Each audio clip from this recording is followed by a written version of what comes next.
The truth they buried for 4 years is clawing its way back to the surface. And this time, it's wearing couture, carrying receipts, and whispering, "I know everything." For years, the silence from Toronto wasn't peaceful. It was strategic, calculated, terrifying. And now, that silence is over. Because Jessica Mulroney is done disappearing. The story you were told, that she quietly vanished after a scandal, that Hollywood simply moved on, that her exile was self-inflicted, was a lie. A convenient lie. One designed to erase her without a trace. And according to sources circling her inner orbit, that erasure didn't just happen, it was ordered. From Montecito, Jessica Mulroney didn't just lose a friend, she lost her career, her reputation, her access, and nearly her sanity after a brutal fallout with Meghan Markle. And now, through whispered legal briefings, back-channel conversations, and a looming memoir that has insiders sweating, Jessica's side of the story is leaking out. And it's explosive. Because Jessica Mulroney wasn't just a best friend. She wasn't just a stylist. She wasn't just a familiar face in the background of royal photos. She was the architect, the woman who helped build the image, the woman who curated the wardrobe, shaped the narrative, opened the doors, placed the calls, smoothed the edges, and introduced the right people at the right dinners. Long before a prince entered the picture,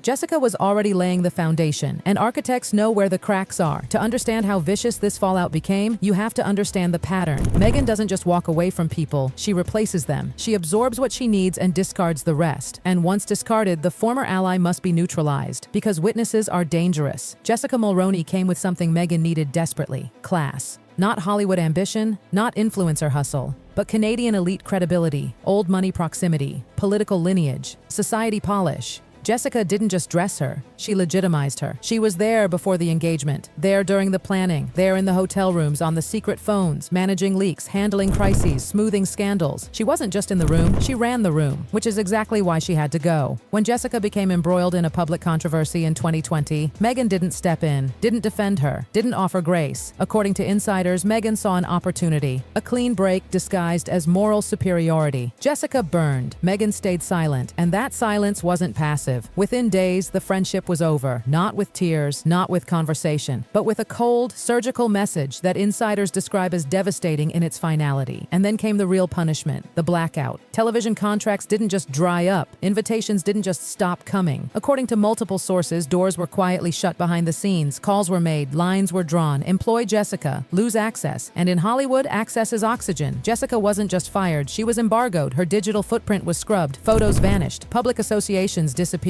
But here's the problem with erasure in the modern age. The cloud never forgets, and neither does a woman who spent years curating someone else's life. According to whispers growing louder in Toronto, Jessica possesses a digital vault, messages, images, timelines, from the critical years before the fairy tale went public. Years when the official narrative was still being written. Years that don't quite line up with what the world was told. She knows what was said behind palace doors. She knows who was in the room during tiara disputes. She knows what staff endured when cameras weren't rolling. And if she ever confirms it publicly, in print, in court, or under oath, the rumors stop being rumors. They become records. Picture this: Toronto, June 2020. The press camped outside, curtains drawn. Inside the house, Jessica sits on the floor of a closet that once held gowns chosen for royal appearances.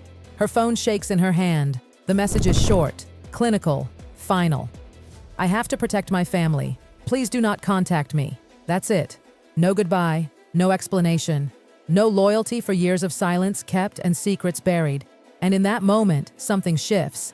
Shock hardens into clarity. Because Jessica realizes something chilling. She has been holding a grenade for someone who just pulled the pin. She remembers everything: the planning, the anxiety, the nights spent protecting a narrative, the secrets she kept about timelines, introductions, behaviors that never made it to the press. And suddenly, she understands why she had to be erased. Not because she was toxic, but because she knew too much. 4 years later, Jessica Mulroney no longer needs access. She no longer needs approval. She has rebuilt quietly. And in doing so, she has become infinitely more dangerous.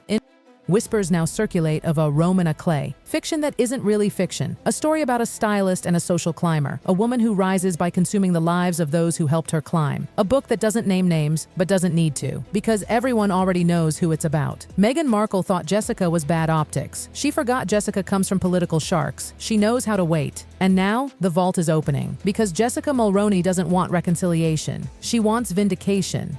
The architect has returned, and she's pointing directly at the foundation she helped build. And this is only the beginning, because when Jessica Mulroney stopped being useful, she became a liability. And when you understand why she became a liability, the entire Meghan Markle myth starts collapsing in real time. This fallout was never about a disagreement. It was never about optics. And it was never about white privilege. It was about control of the origin story. Jessica Mulroney wasn't just present during Meghan's rise. She managed it. She knows the real timeline, not the sanitized press release version, the messy pre-palace, pre-ring version, the one that doesn't match the fairy tale, the blind date story, the I didn't know who he was act, the sudden magical romance that bloomed out of nowhere. Jessica knows that's not how it happened, because before London, there was Toronto. Before destiny, there was logistics. Before fate, there was planning. According to whispers tied directly to Jessica's camp, Meghan and Harry were spending private time together long before the official narrative begins. Quietly facilitated, carefully hidden, and meticulously managed. Who stocked the fridge? Who cleared the house? Who ran interference? Jessica. She didn't just witness the hook being set, she helped bait it, and that's exactly why Meghan had to erase her. Because witnesses destroy myths, and the most dangerous witness of all, the one who helped build the lie. Then there's the mirroring. The detail insiders call chilling. Go back and look at the photos from 2016 to 2019. Slowly, carefully. The poses, the clothes, the posture, the mannerisms. It wasn't influence, it was absorption. Jessica's old money aesthetic, Jessica's social confidence, Jessica's hosting style, Jessica's identity, downloaded, installed, deployed, and once the software was fully installed, the source code was deleted. This wasn't friendship, it was replacement, and Jessica saw it too late. But there's one moment that insiders say still haunts Meghan, because Jessica was there, and because Jessica remembers it very differently than the world was told. The flower girl fitting. We all know the public version, tears, confusion, competing narratives, but what never gets mentioned is this. Jessica's daughter was in that room, she wasn't reading headlines, she wasn't hearing spin, she was watching. According to explosive whispers, Jessica kept notes, a diary, private records of wedding preparations that don't align with the smiling interviews given later, accounts of a bride spiraling into control, snapping at staff, fixating on perfection and showing a cruelty that made the room go cold. And if Jessica ever confirms that version publicly, especially under oath, the bullying rumors stop being whispers. They become testimony, which brings us to the real nuclear threat, the financial ledger. For years, people asked the same quiet question. How did a mid-level cable actress afford private jets, elite memberships, global travel, and an ultra-luxury lifestyle before marrying into royalty? According to sources circling Jessica, she knows the answer, and it isn't glamorous. Jessica wasn't just styling outfits. She was allegedly managing logistics, sponsors, connections, favors, arrangements, flights booked under different names, stays charged to different accounts, invitations that weren't random. And if she still has the receipts, then the fairy tale doesn't just crack, it collapses. Because a subsidized lifestyle isn't romance, it's transaction. And erasing Jessica wasn't about morality, it was about shredding the paper trail. But here's the fatal mistake Meghan made. Jessica kept backups. When the digital scrubbing happened, when blogs vanished, photos disappeared, connections dissolved, Jessica was the one doing the cleaning. And like any smart fixer, she kept copies, insurance, just in case. Then there are the messages, the ones Meghan never thought would matter. Texts asking the wrong questions, discussing appearances instead of realities, logistics instead of emotions, timelines that don't align. And if even one of those messages ever surfaces, the conspiracy conversation ends instantly, because documentation beats denial every time. But the deepest betrayal, the one that turned Jessica from silent to activated, wasn't professional. It was personal. When Meghan cut Jessica off, she didn't just ghost a friend.